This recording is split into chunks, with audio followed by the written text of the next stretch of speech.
আজকে air ফ্রায়ারে chicken বানাবো, তোমাদেরকে সেটাই আমি করে দেখাবো।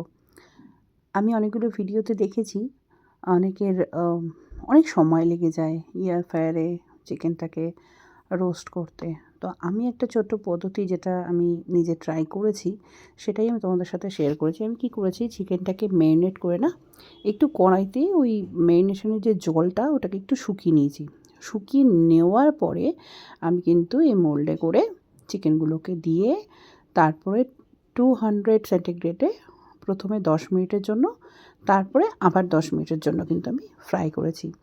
আচ্ছা, স্মোকি ফ্লেভারটা দেওয়ার জন্য আমি কয়লা নিয়ে কাঠকয়লাটাকে গরম করে একটা মাটির প্রদীপে কয়লাটা দিয়ে তার উপরে 1 চামচের মতন ঘি দিয়ে ঢাকা দিয়ে দিয়েছি, যাতে করে একটা স্মোকি ফ্লেভার চলে আসছে সুন্দর তন্দুরির।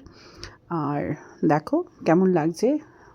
আশা করি এইভাবে করলে তোমাদের টাইমটাও কম লাগবে এয়ার ফ্রায়ারে, না হলে এক ব্যাচ বার হতে 30 মিনিটের উপরে লেগে যায়। আর খেতে তো দুর্দান্ত হয়েছিল। একবার এভাবে ট্রাই করো, ভালো লাগবে।